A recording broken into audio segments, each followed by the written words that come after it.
All right, so now we're going to talk about rooted trees, which are the other kind of tree. And as I mentioned, this is the kind I normally just call a tree instead of calling it a free tree, right? A rooted tree you can get from a free tree by basically taking any one of the nodes and anointing it as the root. And so there is one special node or special vertex in a rooted tree, which is called the root. All the other things are descendants of it, as we'll talk about when we do some of the rooted tree terminology.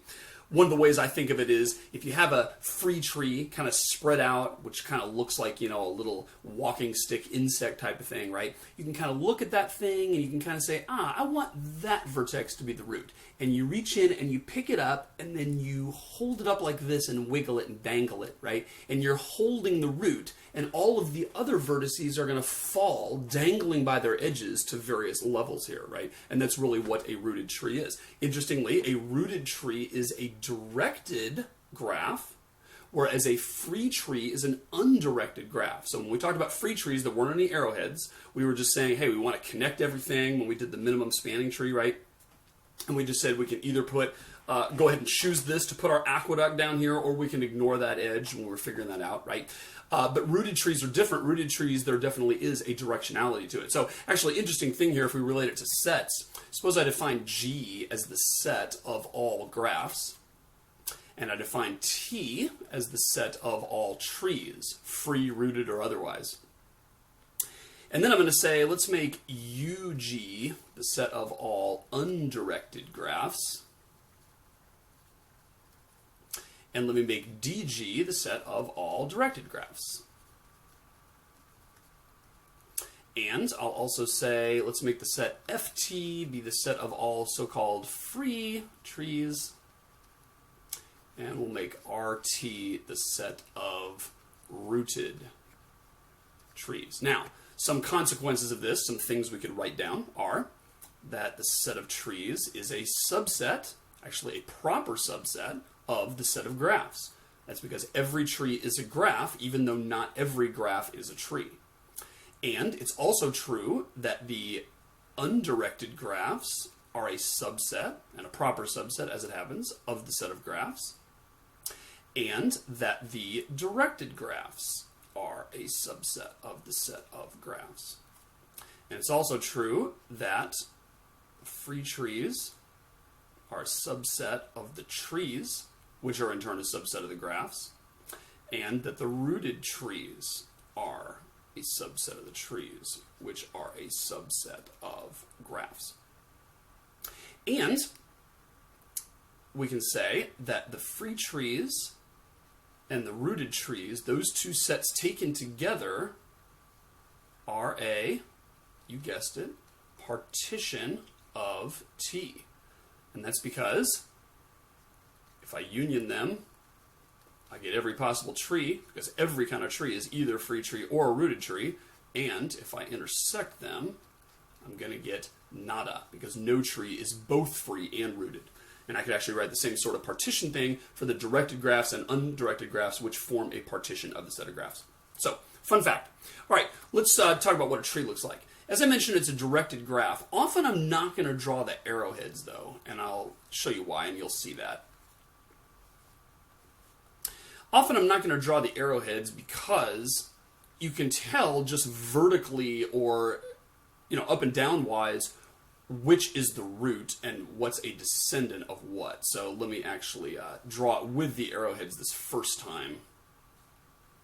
But then you will quickly see, oh yeah, why draw the arrows? Because they all go down. Therefore, the arrowhead is sort of superfluous to draw.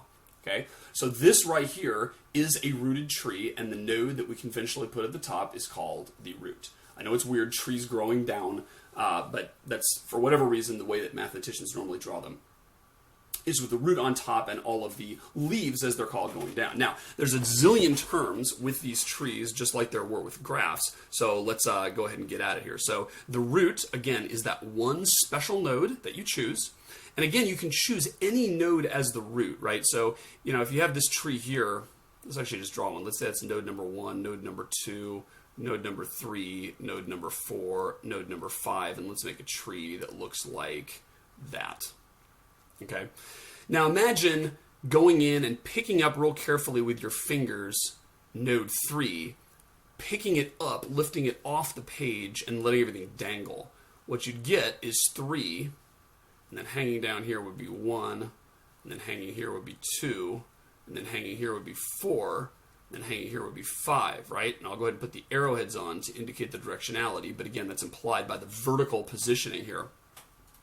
So convince yourself that those are the same edges. In both cases, I have 3 being connected to 1, 2, and 4, and then I have 4 and 5 being connected. So if I chose to anoint 3 as the root, that is the rooted tree I would get. As opposed to choosing 4, if I did that one, then 4 would be at the top, and 3 would go there, and 5 would go there, and then dangling all the way down from 3 would be 1 and 2. That's what I would get if I anointed 4 as the root. And similarly, if I chose 5 as the root, then I'd get 5. Dangling from that would be 4. Dangling from that would be 3. Dangling from that would be 1 and 2. And you can do that for all the different nodes. Just sort of visually imagine what's going to happen there. So, bottom line is the tree is very different shapes and sizes depending on which one you choose as the root, and that's just a consequence of how rooted trees work. All right? So, terms. Let me draw this back here again. This time I won't put the arrowheads because I'm never going to put them again, and you want to be able to be used to that.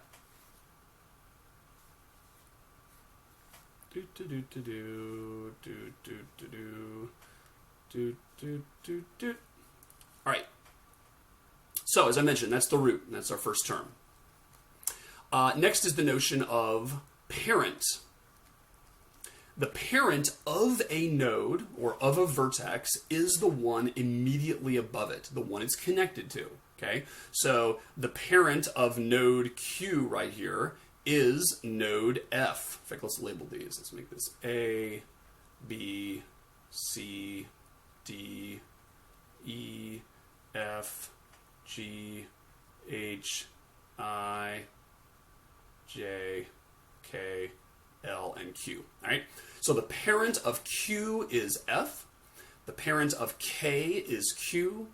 The parent of E is B. The parent of G is D. And the parent of A is nothing.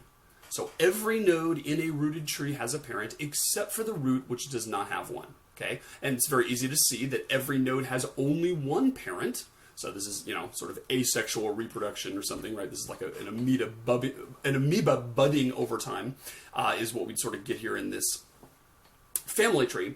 But it's a consequence of the tree nature that every node has only one parent, right? Because it could never have two different ones because then you'd end up introducing a cycle. All right, so that's what a parent is. And then child is obviously the opposite of that. So the child of F is Q. The children of Q are K and L, and K has no children. So every node can have any number of children, including 0.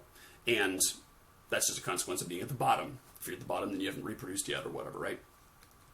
Okay, these are pretty intuitive. There's only a few that are a little bit tricky at the end. Sibling, I think you can figure that out. B and F are siblings. C and D are siblings. K and L are siblings. And sibling simply means you have the same parent, right? Notice that G and H are not siblings here. So that and that are not siblings, even though they are positioned next to each other, right? They're on the same level, as we'll say, but they do not have the same parent. In order to be a sibling, you have to have the same parent. All right. Then there is the more general pair of terms, ancestor and descendant. And an ancestor just means a parent, but any number of generations up, and a descendant just means a child, but any number of generations down.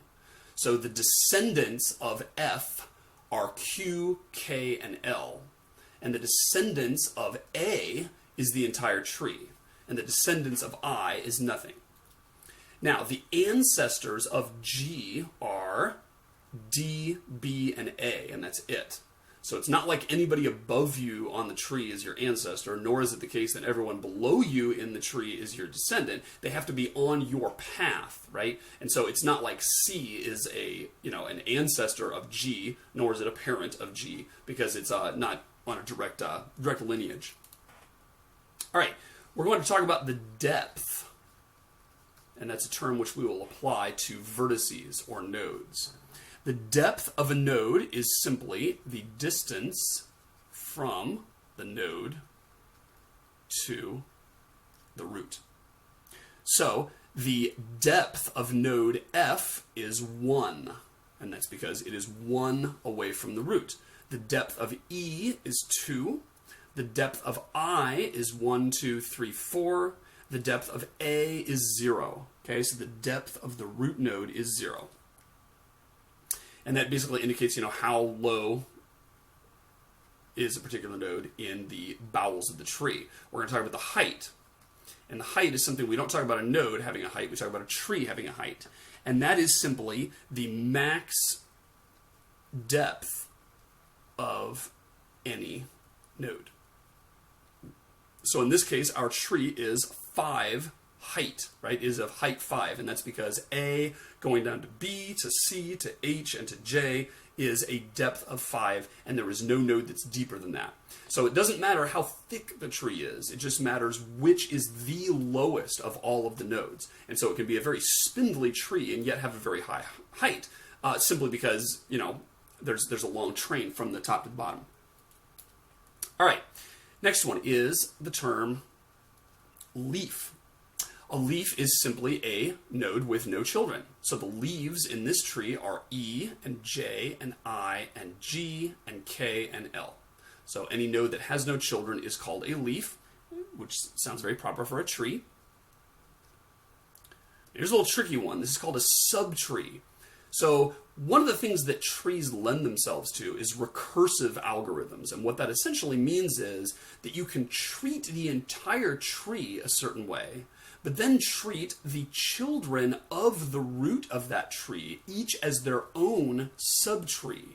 So if I look at A here, the tree anchored at A is one entire tree. It looks like that. Everything I've circled is a tree. But if I then restrict my attention to just B and its offspring, notice that B also is a tree. And notice that C and all of its descendants also make a tree. And H and its 2 descendants make a tree. And even I by itself makes a tree because it satisfies the definition. So what's going to happen is when we do various algorithms on trees is we're going to be restricting our attention successively from child to child to child, treating each child and all of its descendants as its own tree, right? Because it becomes the patriarch or the root of its own little world, which is a tree in its own right. Because if you're looking at the tree here anchored at B, maybe you're not caring about A and everything above it right now. You're just saying, let's just look from B on down, and that turns out to be a subtree. Okay, and the last one is the word level, which simply means all of the nodes that are on the same depth.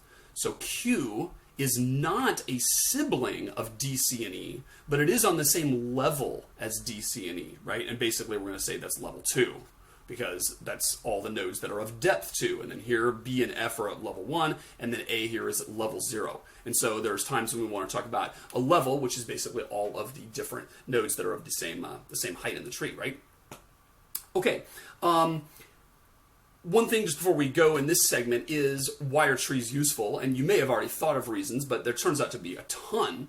One person might say, well, a tree is a special case of a graph, so why not just use a graph? Because a graph can represent anything that a tree can, and that's certainly true. Turns out, though, that this sort of layered hierarchy approach is extremely common in computer science and many other fields, right? So if you think about your folders and files on a disk, right, as you traverse your hard drive and say, okay, where did I put my term paper? Ah, yes, it's under the, English 255 folder, which is underneath my schoolwork folder, which is underneath my Mary Washington folder, which is underneath the root, which they actually call it the root folder of the disk drive, right? So every folder can have files and also other folders, which can have files and also other folders, which can have files and also other folders, etc. ad nauseum, right? So that's exactly like a tree having children, which are in their own right subtrees, which may have children that are their own tree, etc., etc., right?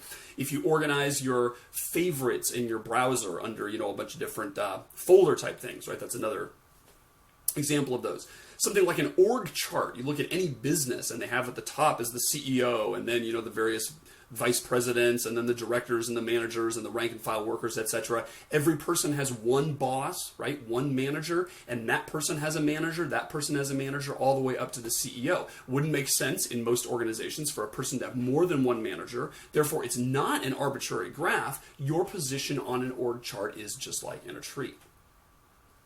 And another example, as I mentioned before, when you think about something like chess or any game where you're saying, okay, I have a certain decision to make at the beginning, right? I got to decide, do I move pawn to e4 or do I move knight to f5 or whatever, right? There's all kinds of different choices. Well, any one of those choices that you make results in a suite of options for your opponent. Your opponent is going to choose one of his or her options, which then gives you a suite of options to choose from. You're going to choose one, then that gives him or her more choices, etc., etc. So if you look at any sort of path through the game, I moved here, then he moved here, then I moved here, then he moved here, then I moved here. That is basically one big honkin' tree, where every single leaf represents one outcome in the game. And when you talk about an AI bot or Deep Blue or some kind of artificial intelligence program playing chess, that's exactly what they're doing, is they're probing that tree. And they're saying, well, let's consider 5 levels deep, right? That would be like moving 5 moves ahead, or maybe if each level of the tree is like one person instead of another person, then you go 10 levels deep to look 5 moves ahead for both people, right?